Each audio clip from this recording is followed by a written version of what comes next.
Ayman, when I listen to you, you sound like me in a lot of ways, because the words you choose to speak, they don't have resentment and rage and anger and fear in them. They have words you use like elegance and beauty and goodness. And what I find is when people can resonate in those words, the ease of moving about and experiencing experiences is becoming much more comfortable for people in that vibration. And you spend a lot of time in your emotional intelligence. Talk a little bit about the shift from words like jealousy to joy. Well, maybe the best way to put it is really, it's not really the shift from jealousy to joy. I mean, you can shift any emotion to a higher level of frequency. For example, anger.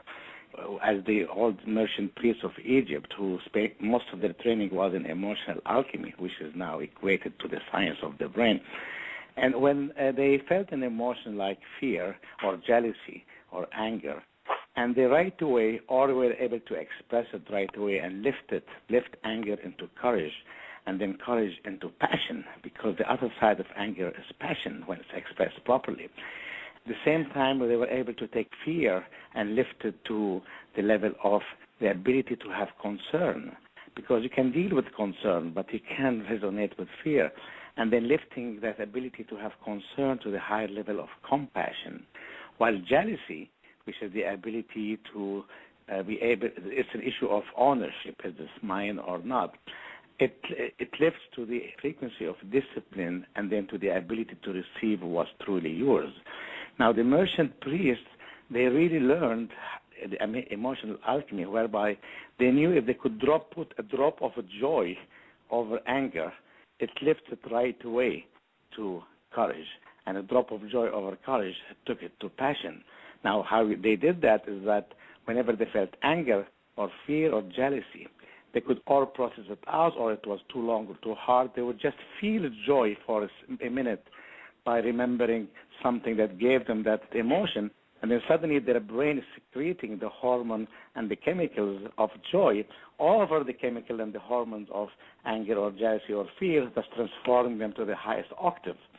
Actually, there are funny stories from the merchant priesthood where after they left the temples and they went out in the marketplace, where those days humans were not very evolved, and the market was full of anger and jealousies and fears, and they would sit in the corner on the floor and close their eyes and just feel joy and feel. They would suck in all the emotions of anger, fear, and jealousy through their level of empathy, which they have mastered, into their energy field. And then with the level of joy, that's why they were always laughing and smiling and joking, they would transform those energies to passion, compassion, and empathy, and put it back into the marketplace to balance the energy field. Yeah, what a nice process. Actually, now the science of the brain is proving that, what they knew thousands of years ago. If you have anger, for example, and then suddenly you're very angry, and then I look around and I see somebody flirting with my wife, and I feel jealousy for a second. Now that drop of jealousy over anger, suddenly it turns into rage, and I turn around and I might kill that person or whatever, and so on. So that's why we have to be, they learn that they have to be very, very conscious of their emotion every minute, every second, and or be able to learn how to transform it to higher level, a higher frequency, so they can use it for profit and success, in what they want to achieve. But there's the shift that's going on right now, and I'll use that same example. Roxanne and I were out in a public setting not so long ago, and I walked away, and this man started to flirt with her.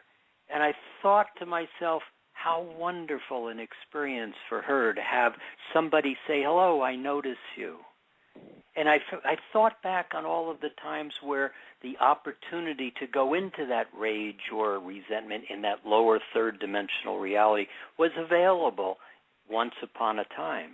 But as you raise that vibration, as you describe it up into joy, the possibility, the opportunity to simply shift something into admiration, appreciation, and happiness begins to be something very available. And it was very enjoyable looking at her and having her look back and say, somebody just noticed me.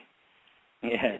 See, you notice that it is because of the level of your emotional healing that you have done on yourself that you didn't have built up anger. Because if you had built up anger and then you noticed somebody flirting with Roxanne, then you wouldn't be feeling those feelings and enjoying it and looking at it at that experience. You'd be right to be moving into rage. That's why it is essential that we heal our emotion, or let even our emotions heal us, so that we are always in a state of joy. So whatever is hit on us, whatever hit us, can right away have the same experience you experience. Well, wow, how beautiful is that, versus having to be panic and anger and rage and envy and all that stuff. That's beautiful. Yes.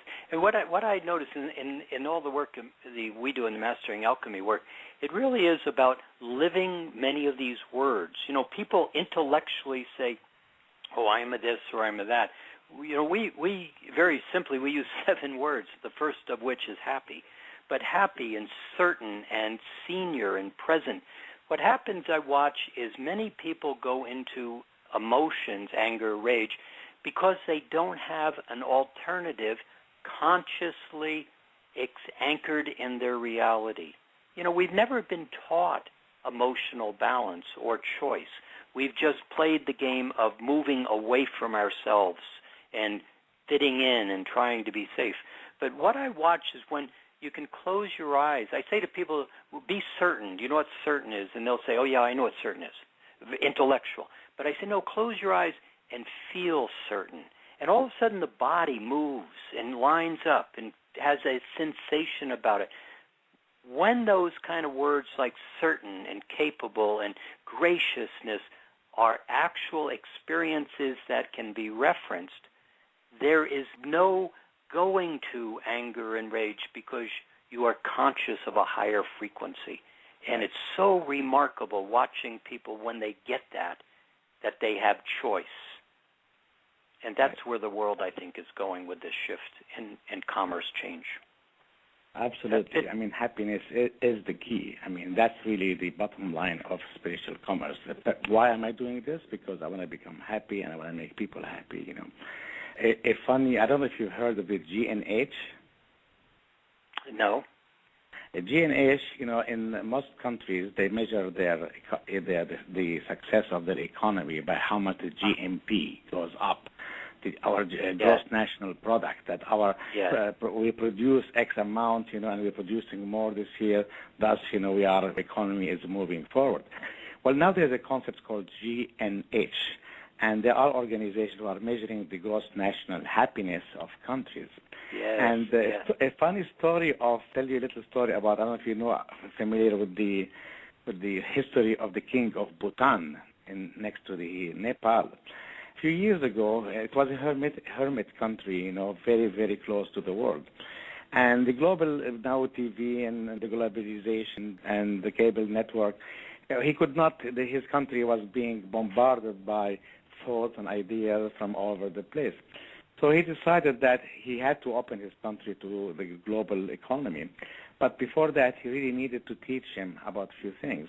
And one of them was democracy. So of course, nobody wanted democracy because they told him, look what's happening in Nepal and India. We don't want democracy. It's terrible. He told him, look, you need to do that. And he trained them for a couple of years in creating mock party and mock elections. But at the bottom line, at the end, they did it through a democracy election 2 years ago, and a party called Something and Prosperity won. And guess what? He said to them, to his new government, now that you are running the country and not me, I'm going to measure, and the people are going to measure your success by how happy we are. So by the GNS, not by the GNP. And now in the government of Bhutan, there is a minister of happiness that sits next to the minister of defense and minister of, so this is a merchant priest king who really knew how to bring business and globalization, media, and so on to his country and really making sure that it is the G&H that is the most important, not the GNP. Yes, and that will move the profit comfortably among all the people uniformly in such a way that it just kind of flows as commerce should. And probably more than they expected. more. Yeah, of It's course. not about making less money. The beauty You know, about this is that they will make even more money and more abundance. Exactly. You know, we've got our math wrong. It really is 1 plus 1 is 3. When you take things to the high road, you always make out much better than 1 plus 1 is 2. Correct. Yeah, quite. Thanks for that story. That's great.